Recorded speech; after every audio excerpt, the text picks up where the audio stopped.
ஓம் ஸ்ரீ குருப்யோ நமக. நன்றாக குரு வாழ்க, குருவே துணை.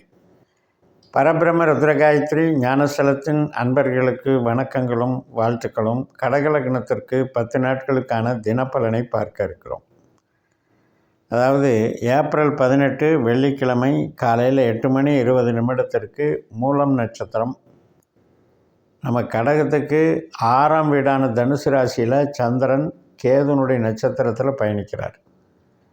இன்றைக்கி நமக்கு ஒரு உத்வேகம் பிறக்கும், நல்ல நம்பிக்கை பிறக்கும், நல்ல தொடர்புகள், அதாவது நல்ல தொடர்புகள் ஏற்படும். புது மனிதர்கள் சந்திப்பு, அல்லது நாம் யாரையாவது ஒரு நபரை போய் சந்திக்கிறதுக்காக ஒரு ட்ரிப்பு போகிறது, அல்லது ஆவணங்கள் சம்மந்தப்பட்டது, அக்ரிமெண்ட் சம்மந்தப்பட்டது, இடம் விற்கிறது சம்மந்தப்பட்டதெல்லாம் நன்மைகளாக நடக்கும். ஏப்ரல் 19 சனிக்கிழமை காலையில் 10:20 பூராட நட்சத்திரம். நம்ம லக்னத்துக்கு 9ஆம் வீட்டில் பூராடத்துக்கு அதிபதியான சுக்கிரன் சனியினுடைய, அதாவது குருவனுடைய நட்சத்திரத்தில் இருக்கார். சனி கூட சேர்ந்துருக்கார், ராகு கூடையும் சேர்ந்துருக்கார். 9ஆம் இடங்கிறது புதுசாக பழகிறது, அல்லது ஏற்கனவே புதுசாக நண்பராகி பழகிட்டு இருக்கிறதுன்னு அர்த்தம்.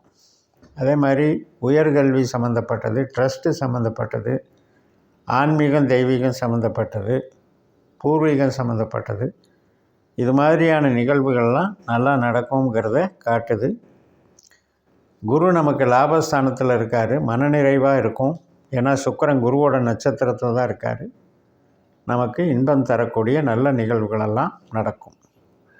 ஏப்ரல் 20ஆம் தேதி ஞாயிற்றுக்கிழமை நண்பகல் 11:47 வரைக்கும் அந்த பூராட நட்சத்திரம். அதுக்கப்புறம் உத்திராட நட்சத்திரம்.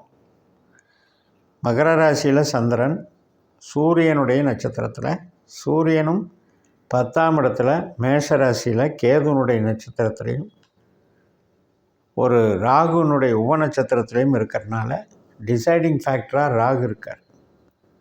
அதனால் நமக்கு ஓரளவுக்கு ஒரு பாதிப்பு இல்லாமல், அதாவது உறவுகள் சார்ந்த விஷயத்துக்கு நன்மைகளை பண்ணக்கூடிய வகையில் இருக்கும்.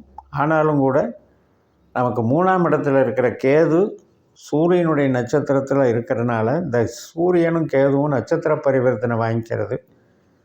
புதுசாக ஏதாவது ஒரு நபர்களை சந்திக்கிறதோ அல்லது ஒரு பிரயாணம் பண்ணுறதாகவோ திட்டமிட்டிருந்தால் அதில் கொஞ்சம் டிஸ்டர்பன்ஸ் ஏற்படும்.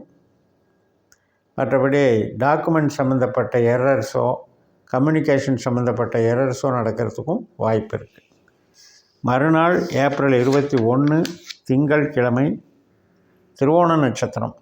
நண்பகல் 12:36 நம்ம லக்னாதிபதி சந்திரன் 7ஆம் வீட்டில் லக்னாதிபதி சாரத்திலேயே இருக்கார். அதனால் சுப நிகழ்ச்சிகள், மகிழ்ச்சியான நிகழ்ச்சிகள், புது நபர்கள் சந்திப்பு, கான்ட்ராக்டு, இது சம்மந்தப்பட்ட நன்மைகளெல்லாம் நடக்கும். நீர்வழி ஆதாயங்கள், எக்ஸ்போர்ட் சம்மந்தப்பட்டது, உணவு உடை மருந்து சம்மந்தப்பட்டது, மற்றும் நமக்கு கலைத்துறை சார்ந்தும் நல்லது பண்ணும். விவசாயமும் நல்லாயிருக்கும். ஏப்ரல் 22 செவ்வாய்க்கிழமை நண்பகல் 12:43 அவிட்ட நட்சத்திரம். 2 பாதம் மகர ராசியில், 2 பாதம் கும்பராசியில் இருக்குது. அதனால் இன்றைக்கி பகல் முழுவதும் மகர ராசி பலனை எடுத்துக்கலாம்.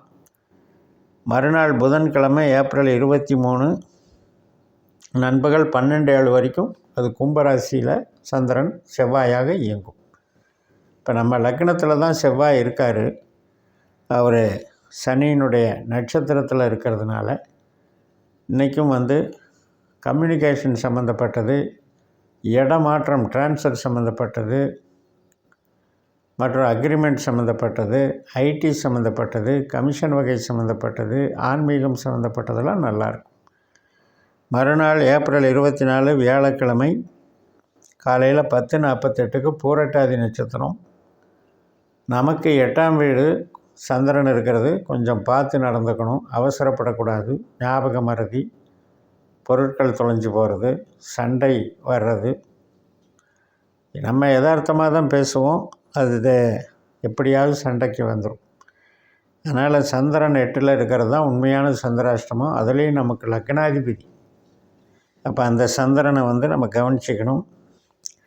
அது பூரட்டாதியாக செயல்படும்போது, குருவாக செயல்படும்போது கொஞ்சம் பரவாயில்ல. ஏன்னா குரு நமக்கு லாபஸ்தானத்தில் இருக்கார்.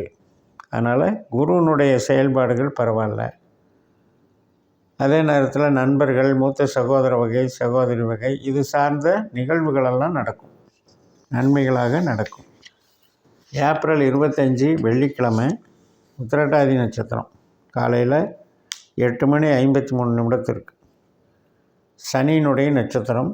சனி நமக்கு குருவோடைய நட்சத்திரத்தில் ராகுவோடையும் சுக்கிரனோடையும் சேர்ந்து இருக்கார். இந்த கிரக சேர்க்கைகளில் தான் ரொம்ப கவனமாக இருக்கணும்.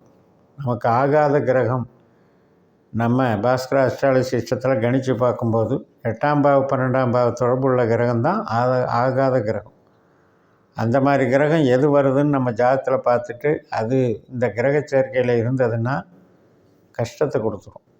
புதிய நபர்களால் பிரச்சனை, அல்லது பூர்வீக சம்மந்தப்பட்ட பிரச்சனை, தந்தை கூட இணக்கமாக இல்லாமல் இருக்கிறது, புதுசாக பழகின நபர்கள்கிட்ட ஏமாற்றம் அடைதல், பிறரை நம்பி ஏமாறுதல், இது மாதிரியெல்லாம் செய்யும். ஆனால் அப்படி இல்லாத பட்சத்தில் பிறரால் சந்தோஷம் இருக்கும். பிற நபர்கள் மூலம் நமக்கு மகிழ்ச்சி கிடைக்கும். சுபகாரியங்களுக்கெல்லாம் நல்லாவும் இருக்கும். மூளை உழைப்பு சார்ந்த தொழில்களில் வளர்ச்சியும் இருக்கும். ஏப்ரல் 26 சனிக்கிழமை காலையில் 6:26 ரேவதி நட்சத்திரம். சந்திரன் மீனராசியில் புதனுடைய நட்சத்திரத்தில் இருக்கிறாரு. புதனும் அதே மீனராசியில் சனியினுடைய நட்சத்திரத்தில் இருக்காங்க.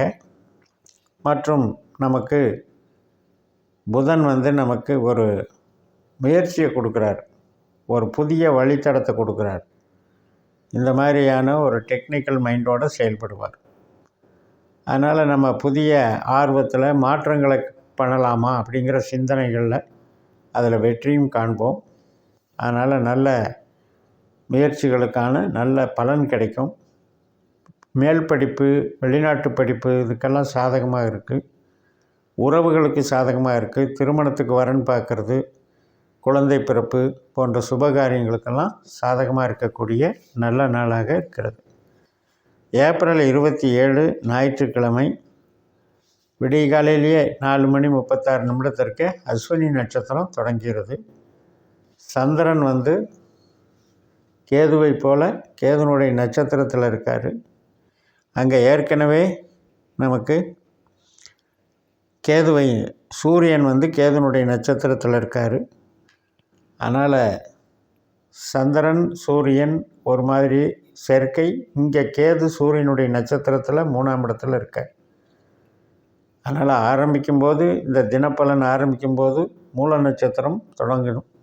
இப்போ அஸ்வினி நட்சத்திரத்தில் முடியுது. 10 நாள் கணக்கு. அதனால் இன்றைக்கி நம்ம டாக்குமெண்ட் சம்மந்தப்பட்டதெல்லாம் கொஞ்சம் கவனமாக இருக்கணும். மற்றபடி தொழில், உத்தியோக பலம், வளர்ச்சி, அந்தஸ்து, உறவுகள் இதில் எல்லாமே பரவாயில்ல. இந்த சூரியனும் கேதும் என்பது சின்ன சின்ன குழப்பங்கள், மனசஞ்சலங்கள். இப்போ யாரையாவது ஒரு வதந்தி பேசுகிறாங்க அப்படின்னா அது உண்மையேக்கு புறம்பாக நம்மளை ஒரு டிகிரேட் பண்ணுற மாதிரி புகார் பேசுகிறது, வதந்தி பேசுகிறது, கலகம் பண்ணுறது, அது சொந்த பந்தத்துலேயும் நடக்கலாம். ஸோ சூரியன் கேது காம்பினேஷனில் இதில் மட்டும் கவனம் செலுத்தினா வேறு ஒன்றும் பிரச்சனை இல்லைன்னு சொல்லி நிறைவு செய்கிறேன். இந்த சேனலை சப்ஸ்கிரைப் பண்ணி ஷேர் பண்ணுங்கள். உங்கள் தனிப்பட்ட ஜாதக பலாபலன்களை என்னுடைய வாட்ஸ்அப் நம்பரில் தொடர்பு கொண்டு பலன் பெறுங்கள். உங்களிடமிருந்து விடைபெறுகிறேன். உங்கள் JMS. நன்றி, வணக்கம்.